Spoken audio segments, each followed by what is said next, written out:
بسم اللہ الرحمن الرحیم۔ السلام علیکم ڈیئر اسٹوڈنٹس، میں سبیحہ آپ سے مخاطب ہیں۔ جیسا کہ آپ کو پتہ ہے کہ ہم نے تھیریز آف انٹیلیجنس سٹارٹ کیا ہوا ہے، اور آج جو ہم نے تھیری پڑھنی ہے اس کا نام ہے گلفورڈ کا ذہانتی ماڈل۔ انگلش میں اس کو کہیں گے گلفورڈس ماڈل آف انٹلیکٹ، اور ایک اور نام ہے اس کو گلفورڈ اسٹرکچر آف انٹلیکٹ بھی کہہ سکتے ہیں، یا پھر اردو میں گلفورڈ کا عقل کی صحت کا نظریہ کہیں گے۔ جے پی گلفورڈ اس کا پورا نام تھا، اور اس نے کہا کہ تھرسٹوں نے جن بنیادی قابلیتوں کا ذکر کیا ہے وہ ہر فرد میں موجود ہوتی ہیں، یعنی اس نے اس خیال سے اتفاق کیا تھرسٹون کے کہ ہر فرد میں کچھ بنیادی قابلیتیں پائی جاتی ہیں، لیکن اس نے ان کی تعداد جو ہے وہ 120 بیان کی۔ گلفورڈ نے اپنا یہ نظریہ 1961 میں پیش کیا تھا، اور جو ہے ایلسٹروم، فرینچ ہارمن اور ڈرمن نے 1976 میں اگرچہ اس کی تائید کی، مگر وہ اپنی تحقیقات میں ان قابلیتوں کی تعداد کے بارے میں گلفورڈ سے متفق نظر نہیں آتے۔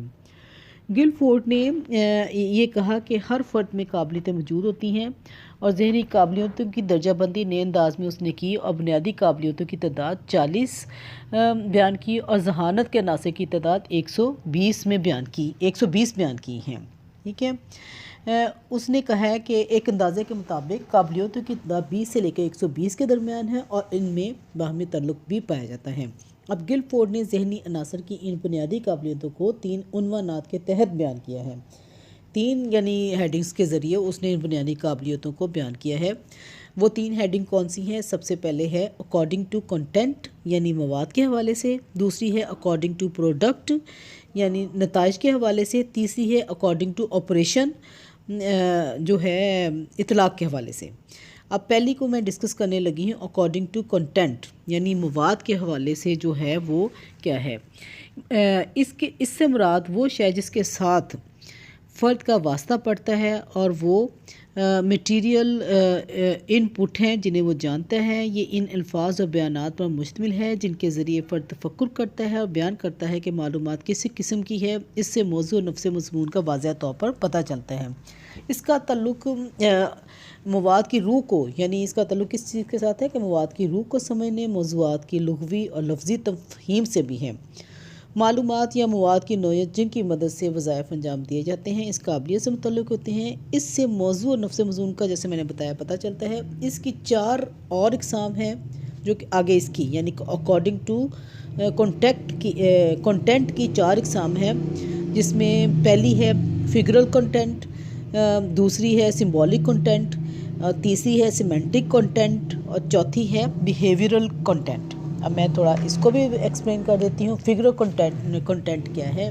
کہ اس کا تعلق ایسے مواد سے ہے جس میں مختلف قسم کے اشکال کا حوالہ استعمال کیا جاتا ہے، اور یہ اشکال ٹھوس اشیاء پر ہوتی ہیں۔ ٹھیک ہے، یعنی اس میں اس قابلیت کا ذکر کیا گیا جس کی وجہ سے ہم اشیاء کو دیکھ سکتے ہیں، چھو سکتے ہیں، یا انہیں سن سکتے ہیں، اور ٹھوس اشیاء کی شکلوں کے متعلق سوالات پوچھے جا سکتے ہیں اس قابلیت کے حوالے سے۔ دوسری ہے سمبولک کنٹینٹ یا غیر لفظی تصورات۔ یہ جو ہے اس کا تعلق ایسے مواد سے ہے جس میں فرد کو معلومات علامتوں کی شکل میں بیان کی جاتی ہیں، جیسے ریاضی، الجبرا، فزکس، کیمسٹری کے فارمولہ جات علامتی ہوتے ہیں۔ ٹھیک ہے، فرد کو ان علامات کی وضاحت کے لیے انہیں حل کرنے کے لیے کہا جاتا ہے۔ ٹریفک کے حوالے سے دیکھیں، کچھ سگنلز، کچھ جو ہے جیسے سگنلز کے حوالے سے، ٹریفک کے قوانین کے حوالے سے آپ کو کچھ جو ہے سمبل سڑکوں پہ نظر آئیں گے جو کہ ایک واضح پیغام دیتے ہیں۔ اب ہے سیمینٹک کنٹینٹ۔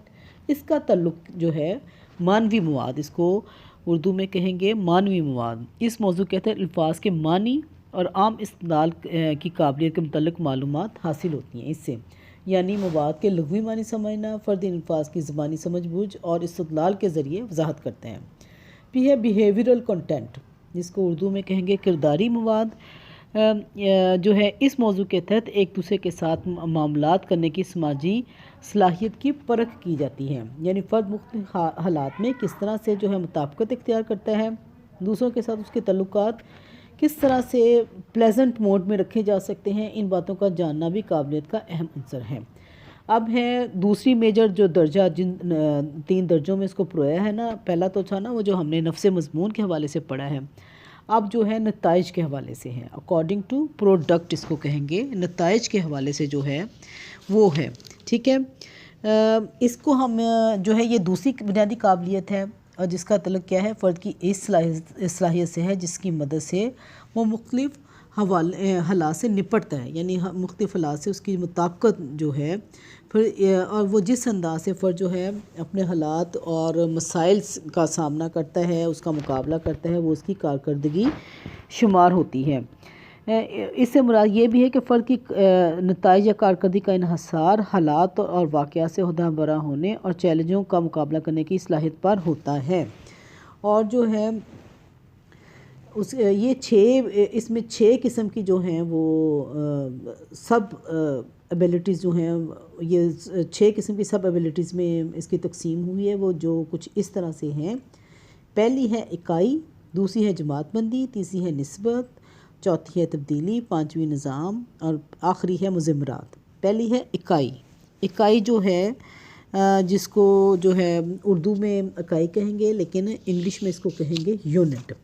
اکائی میں مہارت جو ہے رکھنے والا فرد معلومات کی بنا پر مشترکہ خصوصیات کے تحت مواد کو ایک عنوان اور ایک سرخی میں بیان کرتا ہے، جیسے مکان، کلرک، کپڑا، بجلی، طلبہ، طالبات وغیرہ۔ یعنی اس اکائی سے مراد مشترکہ خصوصیات والی معلومات کو ایک عنوان کے تحت بیان کرنا ہے، ان کو ایک جو عنوان دے دینا ہے، ٹھیک ہے۔ اس کے بعد ہے جماعت بندی، جس کو کہیں گے انگلش میں کلاسز۔ اس سے مراد مختلف اشیاء کی مشترکہ خصوصیات کی بنا پر گروہ بنانے یا سمجھنے کی قابلیت ہے، جیسے نفسیات، معاشیات، تاریخ، جغرافیہ وغیرہ کو سماجی علوم کہا جاتا ہے، ٹھیک ہے۔ اس کے بعد جو ہے وہ آ جائے گی نسبت، جس کو کہیں گے ریلیشنز۔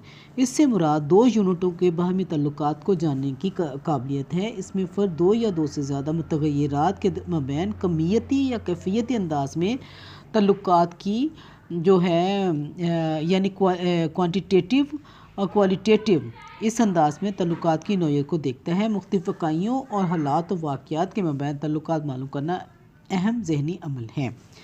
پھر ٹرانسفارمیشن، تبدیلی جو ہے، ٹھیک ہے، اس سے مراد معلومات کو ایک شکل سے دوسری شکل میں تبدیل کرنے کی اہلیت ہے، جیسے اینٹ کو ہتھوڑے کے طور پر استعمال کرنے کی قابلیت ہے، ٹھیک ہے۔ اس میں فرد حاشیہ شدہ مواد کو اس طرح استعمال کرتا ہے کہ وہ نیا معلوم ہے۔ جس موضوع سے متعلق معلومات حاصل کی گئی ہیں، ان معلومات کو اس موضوع کے علاوہ کسی اور جگہ استعمال کرنا بھی اس زمرے میں آتا ہے، جیسے شماریات کے فارمولہ کو نفسیات میں کردار کی تشریح کے لیے استعمال کرنا وغیرہ۔ اس کی مثالیں ہیں، جیسے میں نے آپ کو دی ہے کہ اینٹ کو ہتھوڑے کے طور پر استعمال کرنا۔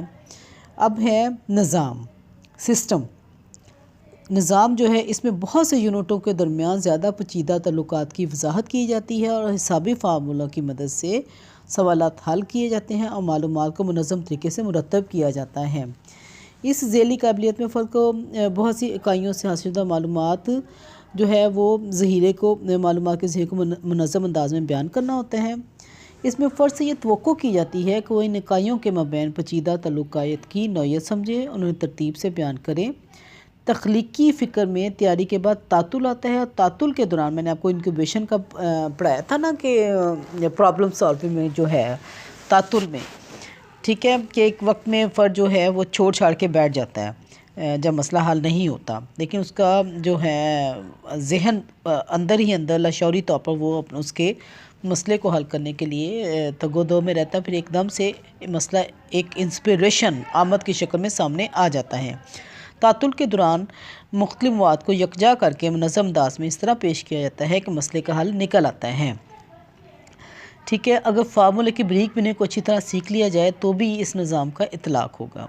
اب ہے امپلیکیشن، مضمرات جس کو کہتے ہیں۔ اس سے مراد وہ اہلیت ہے جو مختلف معلومات کے ممکنہ اثرات کا جائزہ کردار کے ذریعے لینے میں مدد دیتی ہے، ٹھیک ہے۔ اب اگلی ہے وہ ہے اطلاق کے حوالے سے، اکارڈنگ ٹو آپریشن جس کو کہیں گے، اکارڈنگ ٹو آپریشن۔ ذہانت کا یہ تیسرا پہلو ذہنی قابلیتوں کے استعمال کے حوالے سے ہے۔ اس سے مراد یہ ہے کہ وہ عمل جو افراد، اشیاء اور مداخل کسی شے کو تیار کرنے کے لیے جن اشیاء کی ضرورت ہوتی ہے انہیں مداخل کہتے ہیں، اور جو شے تیار کی جاتی ہے اسے تداخل کہتے ہیں، ٹھیک ہے۔ اس سے مراد وہ عمل جو افراد، اشیاء مداخل کے ساتھ کرتا ہے اور ان کے ساتھ پیش آتا ہے، یہ حصہ سوچ و بچار اور فکر و تدبر سے تعلق رکھتا ہے۔ مثلا فرد مسائل کو کس طرح حل کرتا ہے، مختلف صورتحال میں کس طرح مقابلہ کرتا ہے، فرد جس انداز سے مسائل کا مقابلہ کرتا ہے وہ اس کی کارکردگی سمجھی جاتی ہے۔ ذہانت کا یہ پہلو جو ہے جیسے میں نے آپ کو پہلے بتایا ہے کہ ذہنی قابلیتوں کے استعمال کے حوالے سے ہے، اور یہ اہلیت سوچ و بچار فکر کے علاوہ اس کے استعمال سے متعلق ہے، اور سرزد ہونے والے ذہنی اعمال کا مطالعہ بھی اس میں شامل ہے۔ گلفورڈ نے اس بنیادی قابلیت کو مزید 5 ذیلی قابلیتوں میں تقسیم کیا ہے، یعنی سب جو ہیں ایبیلٹیز میں 5 سب ایبیلٹیز میں بیان کیا ہے۔ وہ کون کون سی ہیں؟ پہلا ہے وقوف، دوسرا ہے حافظہ، تیسرا ہے استخراجی پیداوار، چوتھا ہے استقرائی پیداوار، اور اینڈ پہ ہے تخمینہ۔ اب وقوف دیکھتے ہیں۔ وقوف کا تعلق سوجھ بوجھ اور فہم کے ساتھ ہے، ٹھیک ہے۔ اس سے مراد کیا ہے کہ حالات اور واقعات کا ادراک کرنا اور سوجھ بوجھ کی اہلیت ہونا۔ مختلف واقعہ صورتحال کے بارے میں اچھی طرح مطلب واضح ہونا بھی اسی میں آ جاتا ہے، اور اس کی خوبیوں اور خامیوں سے کسی چیز کی خوبیوں خامیوں سے مکمل آگاہی حاصل کرنا وقوف کہلاتا ہے۔ فرد میں وقوفی صلاحیت بھی ذیلی بنیادی قابلیت ہے۔ کسی معاملے کی تہہ تک پہنچنے کے بعد اس کو عملی زندگی میں کس طرح لاگو کیا جاتا ہے، اس میں یہ چیز جو ہے اس زمرے میں شامل ہے۔ اس کے بعد ہے حافظہ، دوسرا حافظہ جس کو کہیں گے میموری۔ اس سے مراد یعنی یاد سے مراد آموزش اور ماضی کے تجربات سے حاصل ہونے والی معلومات کو ذہن میں محفوظ رکھنے کی روشنی میں حالیہ مسائل حل کرنے کی صلاحیت ہے، یعنی سابقہ معلومات کو موجودہ زندگی کے مسائل کو حل کرنے کو جو ہے وہ قابلیت ہے۔ اس بنیادی لیاقت میں فرد کے سابقہ تجربات کو حالیہ مسائل میں استعمال کرنے کی صلاحیت معلوم کی جاتی ہے، اور اس طرح سے فرد جو ہے وہ بہترین انداز میں جو ہے مسئلے کو حل کر لیتا ہے ماضی کی آموزش کے ذریعے۔ پھر ہے کنورجنٹ پروڈکشن، استخراجی پیداوار جس کو کہیں گے۔ استخراجی جو پیداوار ہے اس کا مطلب ہے کہ مسئلے کا بہترین حل متعین کرنا، یعنی کسی مسئلے کے متعلق جو معلومات حاصل ہوتی ہیں ان کی مدد سے سب سے بہتر جو ہے حل جو ہے وہ تلاش کیا جاتا ہے۔ اس میں کیا کیا جاتا ہے کہ واقعی حالات کے مختلف پہلوؤں کو الگ الگ سمجھ کر اسے حل کرنے سے ہے۔ فرد کی یہ قابلیت کسی مسئلے کے تمام پہلوؤں کا جائزہ لے کر ہر طریقے سے مسئلے کے حل تک پہنچنے کی صلاحیت کا نام ہے۔ اس کے بعد ہے ڈائیورجنٹ پروڈکشن۔ اس کا تعلق ایسی ذہنی سرگرمی سے ہے جس میں فرد کی صورتحال پر تجربات کرنے کے بعد اصول اور تمیمات وضع کر کے مختلف قواعد مقرر کرنا ہوتا ہے۔ اس میں فرد کے سامنے مخصوص معلومات پیش کی جاتی ہیں جن کی مدد سے اس نے حل تلاش کرنے کے اصول بیان کرنے ہوتے ہیں۔ یہ استقرائی استدلال کی قابلیت کا استعمال ہے، ٹھیک ہے۔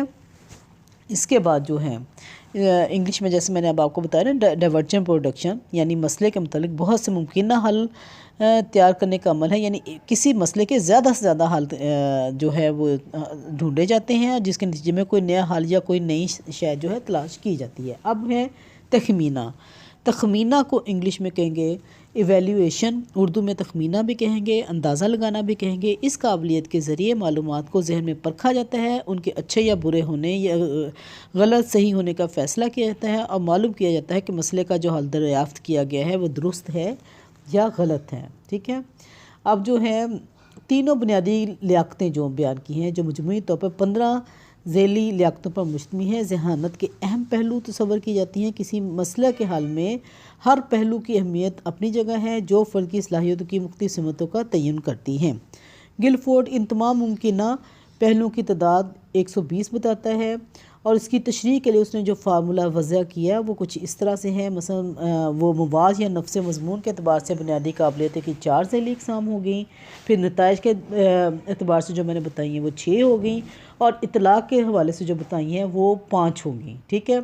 اب 4 کو 6 کو اور 5 کو ضرب دیں تو جواب آئے گا 120، ٹھیک ہے۔ ان تمام ذیلی اقسام سے جو گروپ بنائے جا سکتے ہیں وہ 120 ہو گیا، ٹھیک ہے۔ یہ نظریہ اسپیرمین تھرسٹون کے نظریہ سے بہت مشابہت رکھتا ہے جس میں انہوں نے عمومی لیاقت یا جی فیکٹر کے بارے میں بیان کیا تھا، لیکن اس نظریے کا دائرہ کار بہت وسیع ہے۔ اس نظریے کے مطابق ہر فرد میں کچھ نہ کچھ عمومی ذہانت پائی جاتی ہے، مگر اس کے ساتھ ساتھ اس میں مخصوص شعبوں کے حوالے سے بہتر یا کمتر صلاحیتیں بھی پائی جاتی ہیں۔ عملی طور پر اس کا مطلب یہ ہے کہ اگر 2 افراد کے مقیاس ذہانت کا فرق 5 سے 10 درجے تک کا ہے تو اس سے ان کی عمومی ذہانت میں کوئی فرق نہیں پڑتا، اور اگر یہ فرق بڑھ کر 25 سے 30 درجے تک یا اس سے بھی زیادہ ہو جائے تو ایسا شخص ہر شعبے میں کم سکور والے افراد سے بہتر کارکردگی دکھائے گا۔